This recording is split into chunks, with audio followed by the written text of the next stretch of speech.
So it all starts here, with just this one sentence. If you look at the details, it's not just late, it's precisely 9:47 p.m.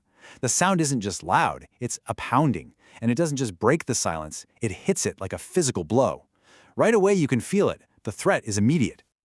So for a moment, let's just focus on that sound, how it's used to signal that something is very, very wrong. Sharp, impatient, deliberate. Just 3 words, but they aren't random, are they? They give the sound a personality. Suddenly, it's not just noise. It's a noise with some kind of intelligence behind it, a purpose. I mean, think about the normal sounds in an apartment building. A neighbor might knock. It's a little hesitant. A delivery person gives a quick, casual tap. Those sounds fade. They give up. But this knock is the exact opposite. It's making it very clear this is not a normal event. So the sound establishes the threat. And now, the author shows us what's being threatened. We move inside the apartment. And this is how we meet our main character, David. We don't learn his job or his past, not yet. We just meet him through a physical reaction, a flinch, and his connection to this one simple object, a teddy bear. And this bear, it's not just a toy. Its history is told in just a few lines. The fur is thin. The stitching has been repaired by David himself for his daughter Lily. Through these small details, we get a real sense of who David is. He's a protector. The bear is almost a symbol of that. This is what writers call the stakes. It's everything that's at risk. And the author makes it clear really quickly that we're not just worried about David. We're worried about the entire safe world he has built for his child. The apartment itself really reinforces this. It's messy, scattered building blocks, a broken toy, a half-finished school project. It's described as colorful, chaotic, alive. It's a child's sanctuary. And this is the living, breathing space being threatened by that deliberate, impatient sound from outside. But then there's this hint that David isn't just a victim. Listen to this description of how he moves. Quiet precision, practiced silence. These phrases suggest there's a history here. They tell us he might be more capable than we first thought. He's not panicking. He is calculating. Now, let's just shift to the mechanics of the scene. How the author uses time and repetition to build pressure, moment by moment. The knocking isn't just one event. It happens 3 times. The first is that initial shock. The second is described as louder. The sounds closer together. The time between them shrinks. The pressure builds. The third knock, it doesn't even need a description. It's just the final demand. And as the knocking escalates, David's response evolves. First, there's that involuntary flinch, just pure physical shock. Then he freezes. This is a conscious choice, a moment of calculation. And finally, he moves to action. He decides to face whatever is out there. This sentence here, this really feels like the turning point in his mind. The brief moment of relief that his daughter is still asleep is followed instantly by tension. This is the moment he accepts the reality of it. This is not going away. The scene's power doesn't really peak with the loudest noise. It culminates in the silence that comes after. That quiet moment right before the final decision. If you look at his final movements, they're small and deliberate, and they're full of meaning. He protects his daughter one last time, just pulling up her blanket. He seals her off from the threat, closing the door silently. He has to navigate her world, the toys on the floor, to face what's outside of it. Every single step is methodical. And then we get this, the simplest sentence of all. Just 3 actions. He reached, he took a breath, and he opened it. The author doesn't describe what he sees. We're left hanging in that moment of pure suspense. The scene ends with the action itself, not the consequence. So it kind of leaves us with this question. By carefully choosing what to show us and what to hold back, how can a writer turn something as ordinary as a doorway into the most terrifying place in the world? They do it by building the moment, piece by piece, through sound, character, stakes, and finally, through silence. It's strange how an entire life can change in just a single moment. Everything you've worked for, everything you've built, and it all just pivots on a few words, spoken in a doorway. We're going to take a look at a moment just like that. That's all it took, just 2 words. But to really get the weight of those words, you have to go back, just for a second, to the moment right before they were spoken. The first thing was the light from the hallway. It spilled into the room and it felt harsh, unforgiving. And, before his mind could even really process it, his body already knew something was wrong, that knot in the stomach, the way your pulse just jumps. And standing there in the doorway was Eliza Winters. She'd been his CEO for the last 4 years, his boss. Really, the one constant in his professional life. Except, tonight she looked completely different. That usual calm she always had, it was gone. Her posture was rigid.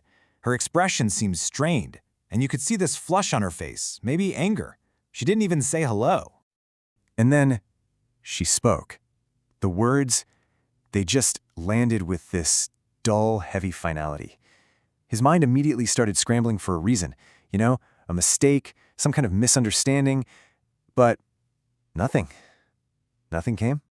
And in that quiet that comes right after, his thoughts, they just began to spiral. So, at first, it was all about the job. The immediate things. Those unfinished tasks, the deadlines that were coming up. Maybe there was a meeting he'd missed or an email he hadn't answered yet. Just all those little professional anxieties. But that first wave of panic, it passed pretty quickly. And right behind it was the real stuff, the real weight of it all. Because it was never just a job, was it? It was health insurance, it was the rent, it was groceries, school supplies. It was a stability, the very thing he'd been fighting so hard to hold on to. And the whole time, Eliza was still talking. He could hear the sound of her voice, but the words, they weren't connecting anymore. They just kind of blurred into background noise. And this hollow feeling just started to spread through his chest. And see, to understand why this moment was so completely catastrophic, you have to understand the weight he was already carrying. It was 2 years ago that his wife, Claire, was lost to cancer. And ever since then, his life had just been this incredible balancing act. And he was doing it all without any kind of safety net. The only way he'd been getting by was to just keep everything in motion, all the time. The work, being a parent, the grief, the exhaustion, just all of it, constantly moving. He never let himself slow down, because if he did, he'd have to feel the full weight of it all. And now, standing in the doorway of his own apartment, all of that constant motion just came to a sudden and complete stop. That forward motion, that was his survival. And without it, just standing there in that harsh hallway light, it felt like he had finally, truly fallen. And that's where the story ends. It just leaves you there in the quiet with him. And it leaves you with this one question. How does a life unravel in a single sentence? It's late. That kind of quiet. The kind where a house is almost totally silent. Except for one thing. A voice on the phone. Low and tense. And that's the voice, David's. He's pleading. You can hear him trying to hold on to something that's, it's slipping away. So this is the call. A work call. But it's one of those calls, where every word feels heavy, like it's deciding what happens next. And he's trying to keep his voice down. It's low and it's tight because he knows how sound travels in this house, especially at night. His daughter's room is just right down the hall. But he can't quite control it. You can feel the words just tumbling out of him. It's this rush, desperation. And there it is. That's what this is really about. It's not just the job. It's who depends on it. The person just down the hall. But the person on the other end of the phone, Eliza, she hears something else entirely. And this is where the whole thing shifts. Her tone, it changes. It's not loud anymore. It's actually quieter, more controlled. But somehow, that makes it even more intense. And that's it. That's her whole point. It's not about a mistake he made. It's about something he wasn't doing, something he hadn't been doing for a long time. So you see the disconnect here, right? For him, it's all about the deliverables. The deadlines were met, the code worked, he did the job. But for her, it's about something you can't really put on a spreadsheet. His attention, his presence. They're not even measuring the same thing. And that's a fragile place to be. And right then, just as he's about to defend himself, something interrupts. The world outside of this phone call, it just breaks in. Before he can even form the words, there's a voice a small voice from somewhere behind him. Just one word, and it changes everything in the room. It's his daughter, Lily. She's just standing there. And you see the stuffed elephant she's dragging. One of its ears is permanently bent. She's in these wrinkled Wonder Woman pajamas. Her hair is just a mess of curls. It's a whole other world standing right there in the hallway. And this is the moment, the collision. The professional has to become the parent instantly. There's no transition. The man on that phone call has to disappear, and the father has to appear right there in the hallway. And it's just instinct, immediate. The crisis on the phone hasn't gone away, but it's not the priority anymore. His focus is entirely on her. He tries to manage the situation, to build that wall back up between his two worlds. You know, it's just work. He just wants her to go back to bed, back to where things are safe. But she doesn't move. She actually steps a little closer, trying to see around him. She's not scared. She's just curious. So the phone call is still happening. This professional crisis is still unfolding. But now it has an audience, a little girl in Wonder Woman pajamas. And it just leaves you with this question, doesn't it? When that professional world starts to crumble, what's actually left? What's the thing that's still standing there in the hallway? Sometimes it's just a single moment, you know? One conversation, standing in a doorway, and everything changes between two people. That's what we're going to look at here. It all starts with a question from a child. She asks it to a woman named Eliza. But before that question, there was this tension. Eliza, she's the boss, and she's at the home of her employee, David. We don't really know why, but you can feel it. The air is just thick with everything that isn't being said. And for David, well, you can imagine. It's just this surge of panic. His daughter's question, it just slices right through all that tension. He tries to stop her, you know, a quiet Lily, but it's already out there. It's too late. And just like that professional dynamic, whatever it was, it's about to be completely interrupted. Then the child, her name's Lily, she adds something else. It's almost like an afterthought. She just kind of tilts her head and makes this simple observation. And then she asks the real question. It just hangs there, so innocent, but so heavy. And you see this tiny detail, her lower lip. It just trembles, just slightly. It's where all her vulnerability is. It's real concern. She's defending him, her dad. She says he works really hard, that sometimes he stays up late, doing his computer stuff, long after she's gone to sleep. And David, listening to all this, you can just imagine, his chest feels tight. It's embarrassment and pride and love and fear, all of it just colliding in that one moment. This right here, this is the moment. This is where those lines, the ones that define authority, they start to soften. They start to blur.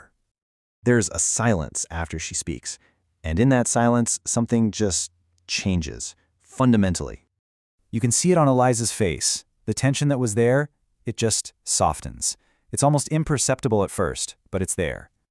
And her movements become careful, deliberate. She lowers herself down, right down to Lily's eye level. And in doing that, she's no longer a figure of authority. She's just trying to connect. And right there, with that one small action, a professional boundary is about to be crossed. And you know it can't be uncrossed. Eliza stands back up, and she looks at David, and she asks, so quietly, "May I come in?" It's a request. It's not a demand anymore. And when she steps inside, she sees the reality of David's life.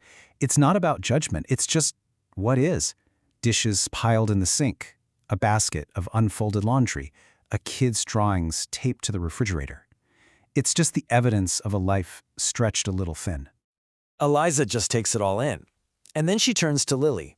She asks if maybe Lily would like to show her her room and that her dad can make them some tea. So, the personal is now inside the professional space.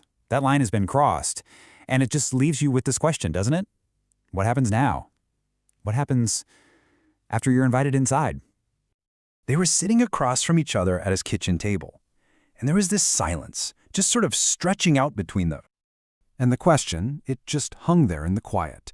It came from a man named David. He was talking to his boss, Eliza, who was, for some reason, sitting in his kitchen late at night. You know, he just put his daughter to bed.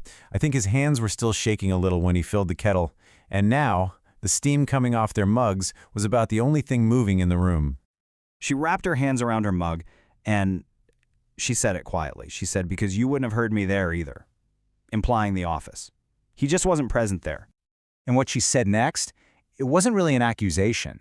It felt more like, I don't know, a diagnosis. A diagnosis of an absence. She started listing these little things, the meetings he'd missed, all the emails he kept pushing back, the way he would be in a room, physically there, but his mind was just somewhere else entirely. And she explained that it wasn't just her who noticed. A lot of people were starting to get worried. The concern, it was coming from everywhere. From his own team, from HR, and of course, from her. And then there was the final piece. The one thing that made her decide she had to do this strange late-night intervention. She told him that tonight, he'd missed the gala. The gala where he was supposed to receive the Innovation Award for his own project. David just looked at her. Blankly. It was clear he had no idea what she was even talking about. She looked right at him, and her voice wasn't angry, just very clear. She said, "I'm firing you from burning yourself into the ground." And as he heard that, you could almost see the panic just drain away from him. And what was left behind was this deep confusion. That's when she started to explain this thing she called a lifeline. It was a different kind of policy, a type of professional care, really. She kept repeating that. She needed him to understand. These aren't punishments, she said. They're lifelines. So she laid out the new rules for him. There would have to be new limits, some really firm boundaries, and a period of mandatory rest. It was a structure, really, a structure for him to recover. And David, he just sat there looking at her from across the small table. And it felt like, for the first time, the true weight of 2 years of just total exhaustion was finally allowed to press down on him. This is about a conversation between a man named David who was so consumed by his work he was starting to disappear, and his boss Eliza, who saw it happening, and she decided to intervene in the only way she thought might actually work. He just repeated her words back to her, very slowly, as if he was testing the sound of them in the room. 40 hours. But she wasn't finished. No weekends, she told him. No more all-nighters. Mandatory delegation. David just looked at her, trying to connect what he was hearing with the meeting he thought he was in. He walked in there expecting to be fired, and instead, she was giving him a list of rules, almost like guardrails. It wasn't an ending, it was something else entirely. And then she made it clear. Her voice was steady. There was no judgment in it. She just said, "I'm not firing you from your position. I'm firing you from a way of living that's killing you." So that was the real reason for the meeting. It wasn't about his performance or his projects. It was about what she had been noticing for months. What she was doing really was an intervention. She was trying to stop a pattern that had become so normal for him, he couldn't see how destructive it was anymore. She laid out the things she'd seen, the things he had started to accept as just part of the job. Skipping meals, getting by on 4 hours of sleep, being in a room physically, but somewhere else completely in his head. And she was careful to say his work was excellent. This wasn't about his work. You see, the problem wasn't failure. By all the usual metrics, he was succeeding. But that success, it had a cost. She put it very plainly. The issue, she said, is that you're disappearing while still technically functioning. It's possible to be very, very good at what you do while you are slowly coming apart. He didn't argue with her. He just looked down at his own hands. They looked unfamiliar to him, rougher than he remembered them being. And then, very quietly, he said, "I don't know any other way." This way of being, this constant motion, it was all he knew. In that single sentence, it gets to the very heart of the problem. The real reason it's so hard to stop. It isn't really about the work itself. It's about the momentum. The feeling that if you just keep moving fast enough, Nothing can ever catch you. That was the real fear, the thing he was running from. He said, if I slow down, everything catches up. And Eliza just nodded, a quiet acknowledgement of the truth in that. So I want to share a scene from a story with you. It's just a quiet moment between two people. It's about the things we try to run from and what happens when someone finally gives you a reason to stop. The silence that was sitting between them, it wasn't empty. You know, it was full of everything that wasn't being said. It felt different this time, though. Not like a wall, but something else. And then Eliza's the one who breaks it. Her voice is so steady, but you can feel her own story right there in her words. She's not just talking about long hours. It's more than that. It's that feeling of just disappearing into your work so you don't have to feel anything else. She had this whole story she told herself, that being productive meant she was strong, that having control, that was survival. But the reality was something else entirely. It was just avoidance. And that's when he tells her why he can't afford to stop moving. She just says the thing that she learned, the thing that's true for both of them, really. Then she does something really practical. The whole feeling in the room just shifts. She makes it very clear what this is. It's not pity, and it's not charity. It's something she calls infrastructure. And what that meant was real systems, not just talk, things like actual childcare support, flexible hours, a network of other parents in the company, tangible things that could give him the space he needed. And then she says one last thing. And in that moment, you can just imagine it. A weight he'd been carrying for so long, he probably forgot it was there. It just begins to lift. Just relief. It's strange how the biggest changes in a life, they don't always come with a bang. Sometimes they arrive quietly, and they happen in a single, simple moment. 6 months later, David stood in the same kitchen. 6 months after what? We don't know.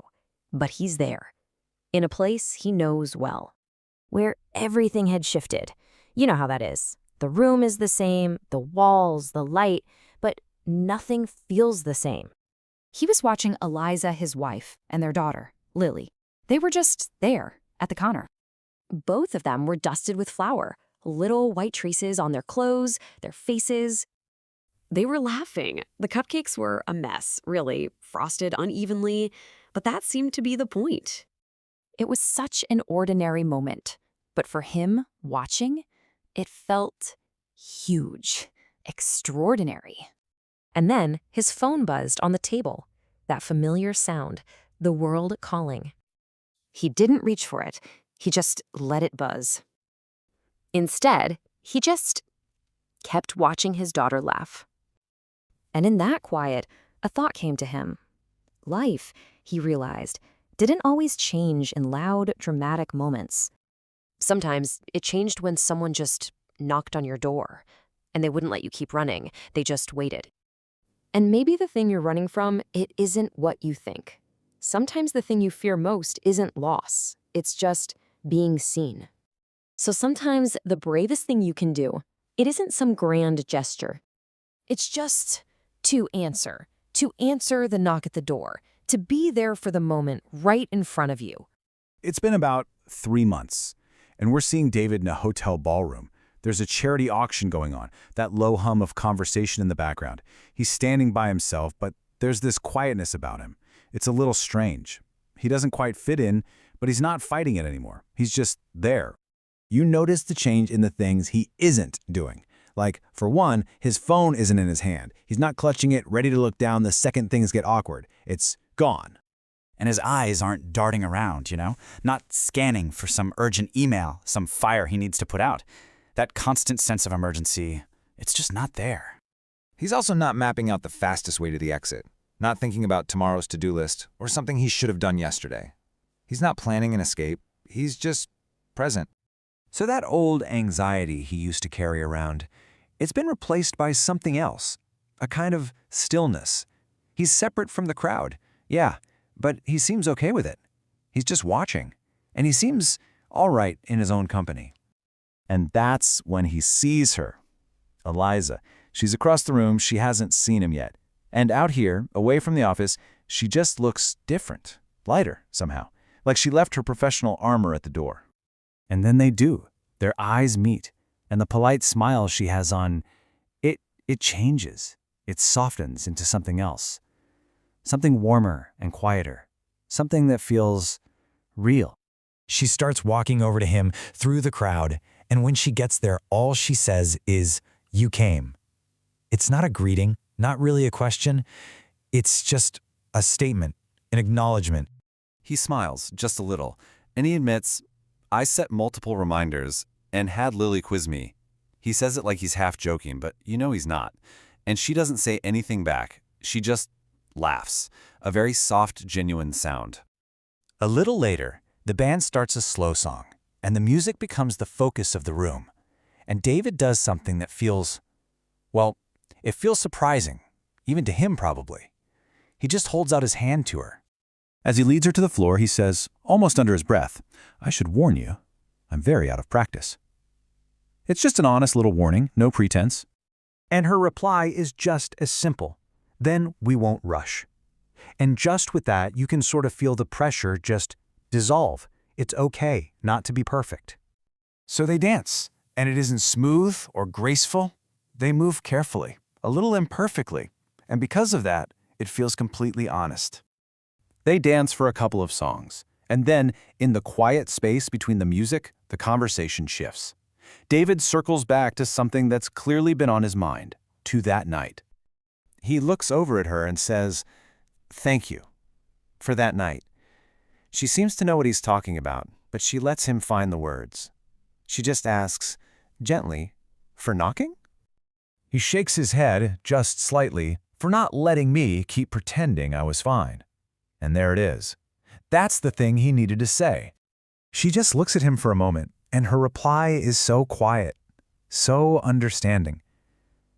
She says, sometimes pretending is the most exhausting job of all. And those words just sit there, in the air between them, a shared truth. And it makes you wonder, what happens after that?